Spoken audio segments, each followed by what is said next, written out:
Ahora bien, lo que pasa en este periodo nuestro es algo que no había pasado nunca antes y es bueno comprenderlo para comprender quiénes somos. ¿Qué es lo que no había pasado nunca antes? Ha habido efectivamente una ruptura histórica enorme en ese momento y todavía en la actualidad, ¿verdad? Es decir, respecto de todo el pasado. Respecto de todo el pasado. Ruptura tiene que ver con que el modo en que vivimos no es conmensurable con los modos de vida antes. Hemos roto con el campo, por ejemplo. ¿No? ¡Wow! Es una cosa inmensa. Digamos, y entonces nos sentimos muchas veces a disgusto. ¿Y qué han querido hacer muchos a partir del siglo XIX hasta el momento? Recuperar formas del pasado y traerlas al presente para intentar, a partir de esas formas, cambiar la realidad en la cual viven. Sí. Eso lo quisieron hacer los artistas cristianos del siglo XIX, a partir que decían la revolución. No. Por ejemplo, los prerrafaelitas. La pintura prerrafaelita, después si querés ponga algún cuadro prerrafaelita, Dante Gabriele Rossetti, por ejemplo, o la Hermandad Rosacruz, que no son cristianos, pero van en esa línea, digamos, no son católicos, pero van en esa línea, pero son cristianos, que hacen también muestras de arte como Peladán, siglo XIX, ¿no? Intenta la recuperación del neogótico. Si vos vas a Buenos Aires, la mayoría de las iglesias son neogóticas, pero están construidas en el siglo XX. Recupera un estilo del siglo XIII, ¿verdad? XIII, XIV. Ahora bien, ese intento de recuperación es justamente porque dice, bueno, de ese modo vamos a cambiar la realidad y vamos a espiritualizar esto que no nos gusta del capitalismo, de la sociedad industrial, de lo que sea. Sí. Los marxistas quisieron hacer algo parecido en la Unión Soviética. Por eso inventaron en los años 30 una corriente estética que fue hegemónica en todos los países del este, que es el realismo socialista, que tiene cosas muy interesantes estéticamente, estatuas, a cuadros. Decían, no, vamos a recuperar el realismo burgués del siglo XIX, pero con un contenido socialista, ¿para qué? Para combatir la decadencia de las vanguardias, que los marxistas detestaban. Todo el movimiento de vanguardias, del arte que nosotros llamamos contemporáneo. ¿Cuál es el problema que tuvo el realismo socialista, que tuvieron los distintos intentos de renacimiento? El anacronismo. ¿Y qué da el anacronismo en arte? El kitsch. El kitsch. Nunca en la historia había habido kitsch. Pero contanos qué sería la cultura kitsch. ¿Qué sería el kitsch? Digamos, en otras palabras, lo cursi. Lo que vos decís, vos ves un angelito de... Vos vas a Easy, ¿verdad? Easy, el lugar donde se venden cosas para el hogar. Entonces ves, esto me pasó, digamos, ¿no? Entonces ves un cuadro para la cocina con dos angelitos. Y yo digo, yo conozco esos angelitos de algún lado. Pienso yo, y me voy a comprar un tornillos ahí, sí.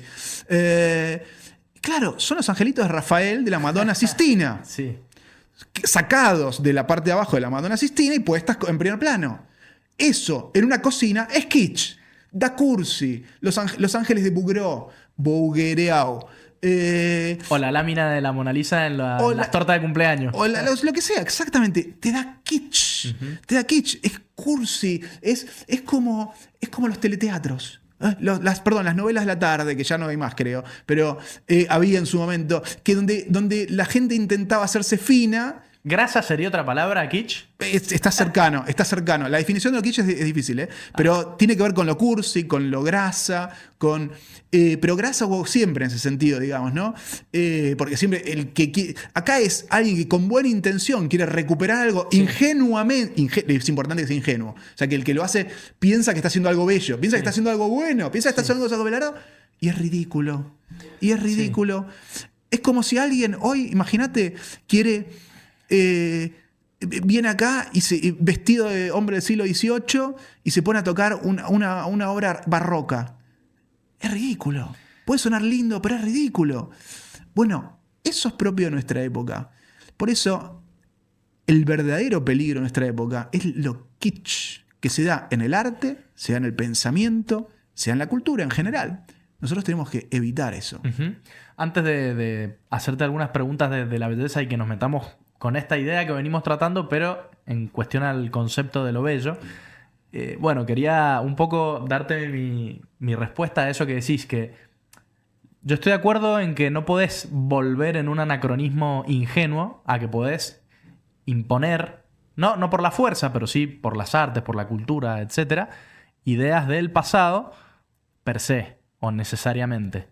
Pero creo que no es un mal solo de nuestra época. Como vos dijiste, todas las épocas dicen esta es la peor época que ha existido y por lo tanto buscan en épocas anteriores, en futuras no pueden porque no podemos viajar al futuro, pero siempre han buscado en lo anterior un decir, che, hay que restaurar algo, che, hay que volver a lo anterior, che, esto. Bueno, todos lo hemos hecho. Entonces, creo que sí, de nuestra época se da con mucho fervor eso, porque del otro lado tenés esto, tenés los negadores del arte clásico, la guerra sin tregua contra lo bello, entre paréntesis, llamémosle estereotipos, construcción social, todos los argumentos que se puedan poner del otro lado.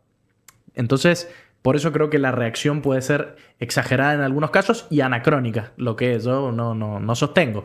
Pero sí me parece que ese tipo de reacción, si bien entiendo a dónde vas, no inhabilita a decir, ojo que de todas maneras tenemos que mirar la cosa en sí, más allá de quién la dice y por qué la dice. Y mirando la cosa en sí, yo digo, che, ojo, porque si viene Juan Sebastián Bach y se viste como se vestía cuando iba a la Thomas Kirche ahí en Leipzig y me toca el arte de la fuga, a mí me gustaría que venga con peluca blanca y demás y se siente ahí y no me parecería un loco. Y ojo, creo que vendrían de todo el mundo acá a Mendoza a escuchar a Juan Sebastián Bach. Entonces, comparto lo que decís, pero creo que la idea del modelo es central. Por eso el modelo para mí es lo vital. El modelo de Miguel Ángel es vital. El modelo de Bach es vital. Bien. No volvamos a tener otro Bach pintadito con su melena blanca y qué sé yo. Pero sigamos tocando a Bach. Eso digo. Y sé que vos también coincidís que hay que seguir tocando a Bach. Por supuesto. No digo que no. Desde ya. Ahora, yo soy más medieval que vos. Y te voy a explicar por qué. Pero después quiero hablar de Rayuela y la Divina Comedia. No se me quiere olvidar, que no quiero que eso me quede en el tintero. Vos decís, es importante tener un modelo. Esa es una idea moderna.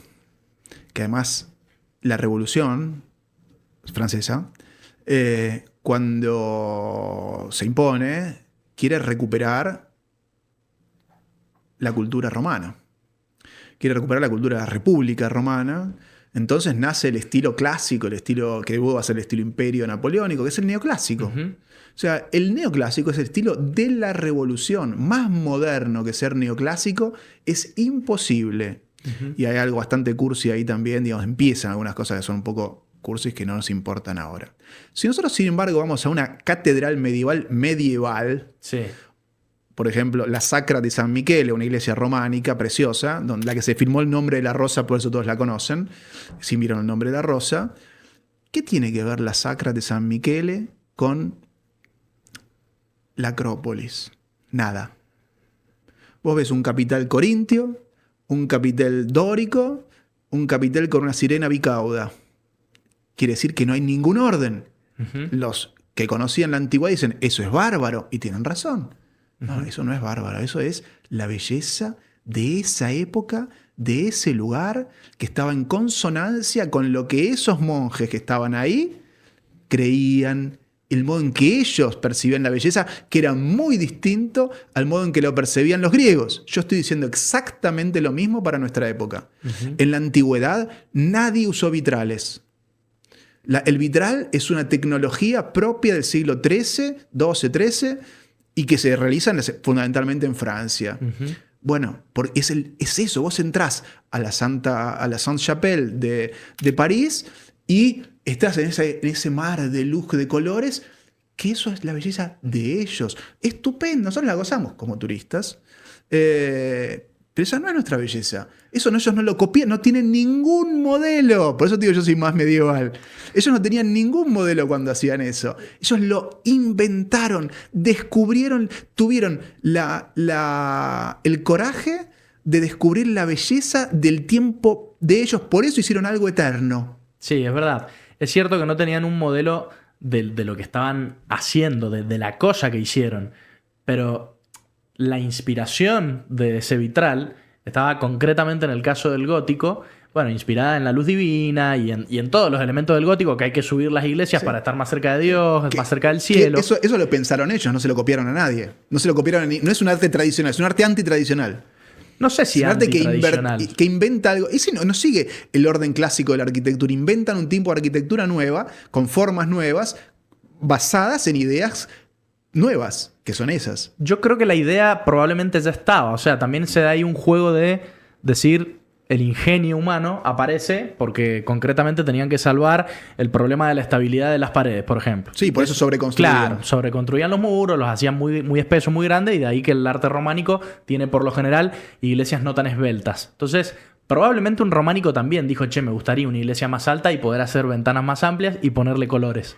Pero no tenía el elemento, la técnica, que después le permitió al gótico hacer lo que hizo. Y digo, no tenía el modelo porque es algo nuevo, entonces no puede haber un modelo previo. Pero sí la inspiración estaba representada por valores tradicionales que recibió de 1000 años de atrás. Entramos al Vaticano. Sí. Con nuestra mente. Dale. Vamos a las stanze di Raffaello, ¿no? Sí. A las habitaciones donde están los frescos de Rafael. La escuela de Atenas. La escuela de aparece... Atenas, exactamente. Bueno, en una de las inmediatamente anteriores, que también están pintadas por Rafael y su botega, su taller, vemos en el techo un pequeño cuadro fresco que es un piso, una estatua humana rota contra el piso y detrás de la estatua la cruz que le da su sombra. Se llama La caída de los ídolos, el cuadro, o La ruptura de los ídolos, una cosa así. ¿Qué representa esto? Que nació algo nuevo en la historia, la cruz. Entonces destruyó lo que había antes, los ídolos que caen al piso. Cuando vos decís la idea del gótico era una idea tradicional, yo te decir, bueno, tradicional hasta que, digamos, tradicional después del Concilio de Nicea, tradicional después de la cristianización del Imperio Romano. Sí, digamos, es una idea completamente ajena al mundo griego. Sí, sí. Bueno, eso, ¿qué tiene que ver eso con Homero? Nada es la respuesta. Digamos, muy vagamente. Yo creo, ojo, que la naturaleza humana es siempre la misma. Claro. Que hay una esencia del ser humano que no cambia. Por eso justamente me llamó mucho la atención que que decidiéramos no enterrar a los muertos, digamos, que era algo que forma parte de la esencia humana. Pero creo que tenemos que recuperar el coraje que tuvieron, por ejemplo, los medievales, de hacer el arte que sea nosotros contemplados y dejar de llorar como los kitsch, que tantos son, inconscientes de la época que viviendo en ideologías, o sea, en el mundo imaginario de la ideología, dejar de llorar por los tiempos pasados que no volverán, y gracias a Dios no volverán, porque ninguno de verdad queremos que vuelvan, y construir nosotros el arte de nuestra época, bueno, que es lo que intento hacer con mis libros, digamos, ¿no? También.